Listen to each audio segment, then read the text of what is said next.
Subscribe करंतु एबे हम चैनल को आउ प्रेस करंतु बेल आइकन को जहाद्वारा आम लेटेस्ट वीडियो नोटिफिकेशन आपण मानंकु सर्वप्रथम मिल जिवो। नमस्कार बंधुगण, जय माँ लक्ष्मी, जय भोलेनाथ। आपण समस्त को आम यूट्यूब चैनल को स्वागत। फ्रेंड्स, आपण समस्त को कही रखुचु कि आगामी ए 5 दिन रे आपणक जीवन रे बहुत बड़ परिवर्तन हेबो।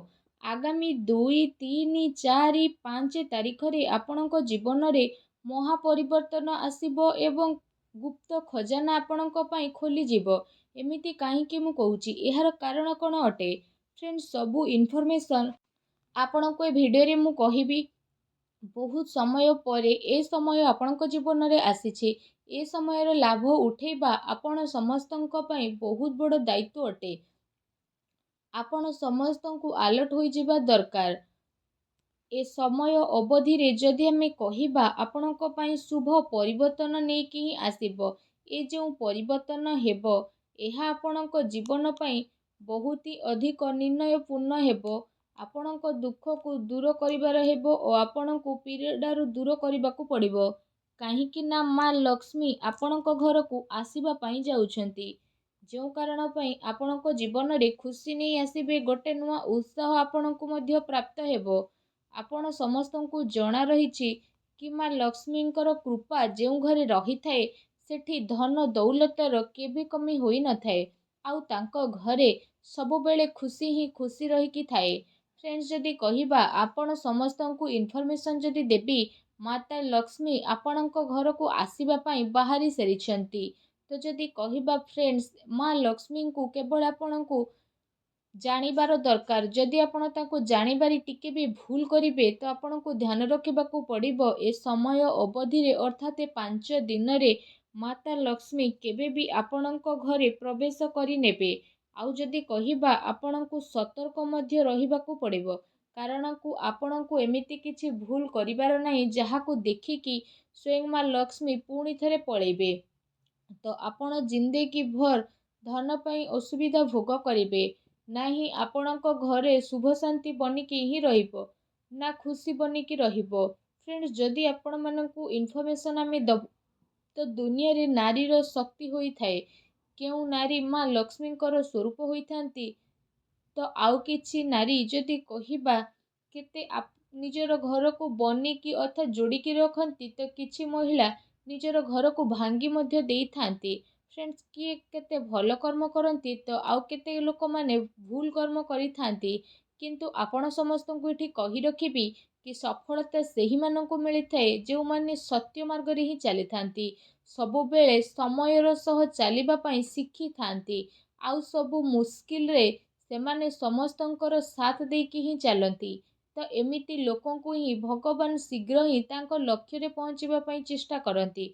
तेणु आपण समस्तंकु एठी मु निवेदन करिबी कि वीडियो को आरंभ रु शेष पर्यंत निहाती भाबरे देखंतु। आउ जदि आपण माता लक्ष्मींकर सच्चा भक्त तो वीडियो को गोटे लाइक निहाती करंतु और कमेंट बॉक्स रे जय माँ लक्ष्मी बोली अवश्य लिखि दियंतु, जहाद्वारा माँ लक्ष्मींकर आशीर्वाद आपणक ऊपर सदा सर्वदा बनिकी रहिबो। ए दिन रे आपणको केउ केउ कार्य करिबाकू पड़िबो, आपण समस्तंकु केउ केउ सावधानियता अवलंबन करिबाकू पड़िबो, जहा आपणक जीवन पई सठिक रहिबो। ए सबु इन्फॉर्मेशन ए वीडियो रे पूर्ण भाबरे आपणको मिलिबो। आपणको समय आदौ भी बर्बाद हेबनी। तेणु टिके समय बाहर करी ए वीडियो को पूरा देखंतु, कारण आपणकर जीवन बदली जिवो।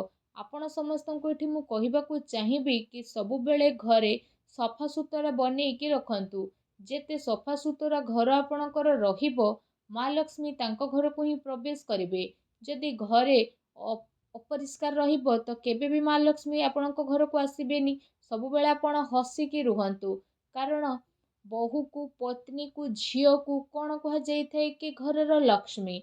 तो जदि घरर लक्ष्मी जेते अधिक खुशी रहिबे, घरे लक्ष्मी सेते अधिक आसीबे। तो जेते अधिक चिंता बा राग रहिबे सेते अधिक दरिद्रता आपणको घर को आसीबो। तेणु आपणको एहा जानिबा दरकार, जदि घरे लक्ष्मी आपणको दरकार तो आपणको खुशी रहिबार अछि, स्वस्थ रहिबार अछि। जदि घरे दरिद्रता चाहुछंती तो आपण लड़ाई झगड़ा करि पारंती, आउ घर को पूरा बिगाड़ी मध्य पारंती। ଏହା ଆପଣଙ୍କ ଉପରେ ନିର୍ଭର ଅଟେ। ଆପଣଙ୍କୁ ଗୋଟେ ମହତ୍ତ୍ୱପୂର୍ଣ୍ଣ ଇନଫର୍ମେସନ୍ ଏଠି ଦେବାକୁ ଚାହିଁବି।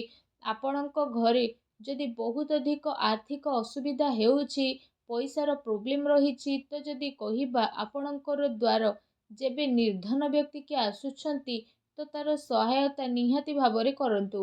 ଯଦି ଆପଣଙ୍କ ଦ୍ୱାରରେ ଗୋମାତା ଆସୁଛନ୍ତି ତ ତାଙ୍କୁ ରୁଟି ନିହାତି ଭାବରେ ଖୁଆନ୍ତୁ। ଆଉ ଯଦି କୌଣସି ଗରିବ ମହିଳା ଆସୁଛନ୍ତି ତ ତାଙ୍କୁ ଖାଲି ହାତରେ ଆଦୌ ଯିବାକୁ ଦିଅନ୍ତୁ ନାହିଁ। ଏସବୁ ରୂପରେ ଭଗବାନ ପରୀକ୍ଷା ନେଇଥାନ୍ତି, ଆଉ ସେ ପରୀକ୍ଷାରେ ଆମକୁ ସଫଳ ହେବା ପାଇଁ ମଧ୍ୟ ପଡ଼ିଥାଏ। ଭଗବାନ କୌଣସି ବି ରୂପରେ ଆସିପାରନ୍ତି, ବାସ୍ ଆମକୁ ସ୍ୱାଗତ କରିବା ଦରକାର। ଯଦି ଆମର ସ୍ୱାଗତରେ କମି ରହିଯିବ କିମ୍ବା ଆମେ କାହାର ନିରାଦର କରିବା ତ ମା ଲକ୍ଷ୍ମୀ ଆମ ଘରକୁ କେବେ ବି ପ୍ରବେଶ କରିବେ ନାହିଁ। ତ ଆପଣଙ୍କୁ ଧ୍ୟାନ ରଖିବାର ଏଠି ଅଛି କି କୌଣସି ଗରିବ ମହିଳା, ପଶୁ ପକ୍ଷୀ, କାହାର ଅପମାନ ଆଦୌ ଆପଣ କରନ୍ତୁ ନାହିଁ। କାହାକୁ ଆଦର କରନ୍ତୁ, ନିରାଦର କରନ୍ତୁ ନାହିଁ। ସମସ୍ତେ ଚାହିଁଥାନ୍ତି କି ମା ଲକ୍ଷ୍ମୀଙ୍କର କୃପା ତାଙ୍କ ଘର ଉପରେ, ତାଙ୍କ ଉପରେ ସଦାସର୍ବଦା ବନିକି ହିଁ ରହୁ। କିନ୍ତୁ ଲୋକମାନଙ୍କୁ ଏହା ଜଣା ନଥାଏ କି କେଉଁ କ୍ଷେତ୍ରରେ ମା ଲକ୍ଷ୍ମୀ ପ୍ରସନ୍ନ ହୁଅନ୍ତି ଆଉ କେଉଁ ଜିନିଷରେ ମା ଲକ୍ଷ୍ମୀ ରାଗିଯାଆନ୍ତି। ଯଦି ଆପଣ ଆପଣଙ୍କ ଘରେ ଏ ତିନୋଟି ଜିନିଷ ରଖିଥାନ୍ତି ତ ମା ଲକ୍ଷ୍ମୀ ସ୍ୱୟଂ ପ୍ରସନ୍ନ ହୋଇ ଆପଣଙ୍କ ଘରକୁ ଆସିବା ପାଇଁ ବିବଶ ହୋଇଯିବେ। ଆମେ ଆପଣମାନଙ୍କୁ ତିନୋଟି ଏମିତି ଜିନିଷ ବିଷୟରେ କହିବୁ ଯେଉଁ କାରଣ ପାଇଁ ଆପଣ ଯେଉଁ ଜିନିଷକୁ ଘରେ ରଖିବେ ତ ଏ ଦିନରେ ପଇସାର ପ୍ରୋବ୍ଲେମ୍ ଆପଣଙ୍କୁ କେବେ ବି ହେବ ନାହିଁ। ଫ୍ରେଣ୍ଡସ୍, ଏ ଜିନିଷ ରଖିବା ଦ୍ୱାରା ମା ଲକ୍ଷ୍ମୀଙ୍କର କୃପା ସଦାସର୍ବଦା ବନିକି ରହିବ। ଆପଣଙ୍କ ଘରେ ମା ଲକ୍ଷ୍ମୀ ଆସି ବାସ ମଧ୍ୟ କରନ୍ତି, ଯେଉଁ କାରଣ ପାଇଁ ଆପଣଙ୍କର ସବୁ ସମସ୍ୟା ଖତମ ମଧ୍ୟ ହୋଇଯାଏ। ଫ୍ରେଣ୍ଡସ୍, ଆପଣମାନଙ୍କୁ ଏଠି କହିବା ପାଇଁ ମୁଁ ଚାହିଁବି କି ପ୍ରଥମଟି ହେଉଛି, ଯଦି ଆପଣ ହନୁମାନ ଚାଳିଶାର ପାଠ କରୁଛନ୍ତି, ହନୁମାନଜୀଙ୍କର ଭକ୍ତ, ହନୁମାନଜୀଙ୍କର ପୂଜା ଆରାଧନା ଯଦି ଆପଣ କରୁଥାନ୍ତି ତ ଆପଣଙ୍କ ଜୀବନର ସବୁ ସଙ୍କଟ ଦୂର ହେବ। ଘରର ଦକ୍ଷିଣ ପଶ୍ଚିମ ଦିଗରେ ଆପଣ ଭଗବାନ ହନୁମାନଙ୍କର ଫଟୋକୁ ନିହାତି ଲଗାନ୍ତୁ। ଆପଣଙ୍କ ଘରେ ଆସୁଥିବା ସବୁ ଅସୁବିଧା ଦୂର ହୋଇଯିବ। ତା ସହିତ ଯେମିତି ଆପଣ ହନୁମାନଙ୍କର ଫଟୋକୁ ଲଗାଉଛନ୍ତି ତ ଘରେ ଯେତେ ବି ନକାରାତ୍ମକ ଊର୍ଜା ରହିଛି ତାହା ଧୀରେ ଧୀରେ ସମାପ୍ତ ହେବା ପାଇଁ ଲାଗିବ, ଆଉ ଆପଣଙ୍କ ଜୀବନରେ ସକାରାତ୍ମକତା ବନିକି ହିଁ ରହିବ। ଫ୍ରେଣ୍ଡସ୍, ଦ୍ୱିତୀୟଟି ହେଉଛି ବାସ୍ତୁ ଭଗବାନଙ୍କର ଫଟୋ। ଯଦି ଆପଣଙ୍କ ଘରେ ବାସ୍ତୁ ପ୍ରୋବ୍ଲେମ୍ ହେଉଛି, ଧନହାନି ହେଉଛି, ଧନର ଆବାକ ଲାଗିକି ରହୁଛି ତ ବାସ୍ତୁ ଭଗବାନଙ୍କର ଫଟୋ ଲଗାଇବା ଅତି ଆବଶ୍ୟକ ଅଟେ। ଏହା ଅତ୍ୟନ୍ତ ଉତ୍ତମ ଉପାୟ ଅଟେ। ଏହାଦ୍ୱାରା ଘରେ ବାସ୍ତୁ ଦୋଷ ବହୁତ ଶୀଘ୍ର ଖତମ ହୋଇଯାଇଥାଏ। ତୃତୀୟଟି ହେଉଛି, ଆପଣଙ୍କୁ ଘରର ବାହାରେ ଦକ୍ଷିଣ ଦିଗରେ ଗୋଟେ ତମ୍ବାର ପାତ୍ରରେ ଜଳ ଭର୍ତ୍ତି କରି ରଖିବାର ଅଛି। ଆଉ ସେଥିରେ ଅଳ୍ପ ଟିକେ ଗଙ୍ଗା ଜଳ ଢାଳନ୍ତୁ, ଆଉ ତାକୁ ରଖିକି ଘରର ଦକ୍ଷିଣ ଦିଗରେ ନିହାତି ଭାବରେ ରଖିଦିଅନ୍ତୁ। ଏପରି କରିବା ଦ୍ୱାରା ସକାରାତ୍ମକ ଊର୍ଜା ଘରେ ପ୍ରବେଶ କରିବ। ଆଉ ଏମିତି ଆପଣ କରିପାରିବେ। ତା ସହିତ ଛୋଟ ଦକ୍ଷିଣ ପୂର୍ବ ଦିଗରେ ରଙ୍ଗୋଲି ବନେଇକି, ଅର୍ଥାତ୍ ଆପଣ ତାକୁ ଥାଳିରେ ମଧ୍ୟ ରଖିପାରିବେ। ଏପରି କରିବା ଦ୍ୱାରା ଆପଣଙ୍କର ଘରେ ଖୁସି ହିଁ ଖୁସି ଆସିବ। ତ ଫ୍ରେଣ୍ଡସ୍, ଆଶା କରୁଛି ଆଜିର ଭିଡ଼ିଓ ଆପଣଙ୍କୁ ନିହାତି ଭଲ ଲାଗିଥିବ। ଯଦି ଏ ଭିଡ଼ିଓ ଆପଣଙ୍କୁ ଭଲ ଲାଗିଥାଏ ତ ଭିଡ଼ିଓକୁ ଲାଇକ୍ କରନ୍ତୁ, ଆଉ ଯଦି ଚ୍ୟାନେଲରେ ନ ଆସିଛନ୍ତି ତ ଚ୍ୟାନେଲକୁ ବି ସବସ୍କ୍ରାଇବ୍ କରନ୍ତୁ। ଧନ୍ୟବାଦ।